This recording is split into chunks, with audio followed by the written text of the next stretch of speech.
Becoming inquiry-minded and data literate are major changes in practice that are integral to communities of professional learning and warrant concerted attention. In saying this, Wilkinson and Myers from the Australian Council of Educational Research point out that the availability of an extensive range of data poses challenges for schools and teachers, not the least in understanding and interpreting data. It's vitally important that schools are supported in using this data to ensure high-quality provision. This video discusses how the Geelong Region Local Learning and Employment Network, or the LLEN, has been working with secondary schools in Geelong to overcome these significant challenges by developing their own information and communication systems that bring complex data to the fingertips of staff in highly usable forms.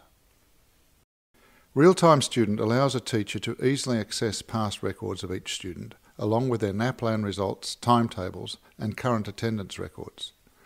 So what sort of an impact would its introduction have on a teacher's workload? One of the key things I actually sell to the staff or tell the staff is it is not any additional work. It's already information that you are entering.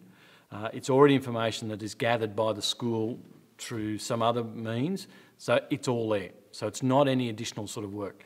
It's actually a support material for you so that you can operate more effectively within the classroom sort of situation. That is, you become a much more effective teacher.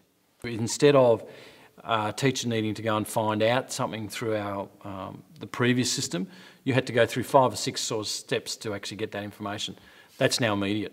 So we've actually cut the time there, and what we've now created is it's just a one-click-on situation. It's located within our school intranet, so it's an immediate access to that. Staff also have access to it externally here at this stage. The only training they would need, and we're doing that, is how to use data more effectively to inform their own teaching. That's where the training actually is. The training on how to use Real-Time Student, no, because it's very simple and it's very straightforward. It's only been introduced to within the 6 schools at the moment here in Geelong. However, I've made presentations to schools outside of the project, and the questions I'm getting is, how do we get hold of this? This is what we need. Can you tell me who do I need to talk to? Can we have this sort of thing now? It's had a significant effect on teacher practice and the way teachers work with students. House leaders who work with larger groups of students, they would have it opened on their notebook computer all day, and any student who comes along to have a talk to them, they would immediately open up that information about the student just to get a bit of background, how has the student been attending for the last period of time, recent results, who their teachers may be, and use that as a way of introducing a discussion around whatever the issue is that the student may bring to them.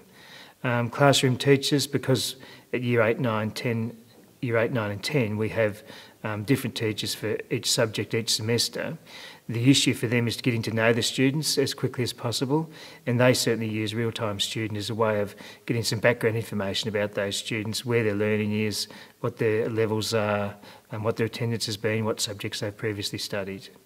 Most schools choose to introduce Real-Time Student to a small pilot group of staff.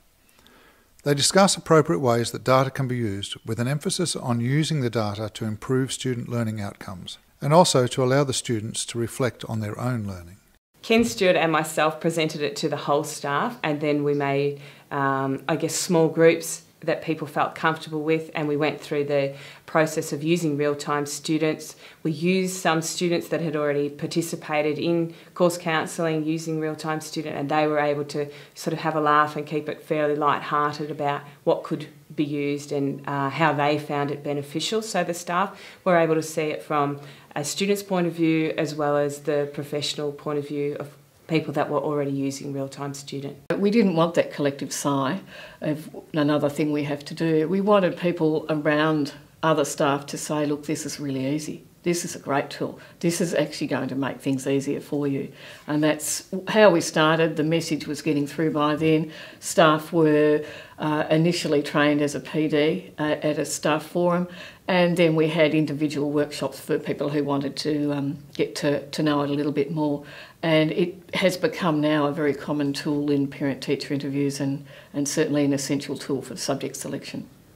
So for staff to embrace the use of a system like Real-Time Student, they need to be made aware that it is a tool that will allow them to do their job better and easier than they are at present. Its key features are that it brings together existing data into a single screen of information that belongs to a single student. It merely allows them to track and advise a student more knowledgeably than they have been able to do in the past. And it shows the parents that the school is informed about their child and that the school is well equipped to give long-term counselling and guidance to the student throughout their school career.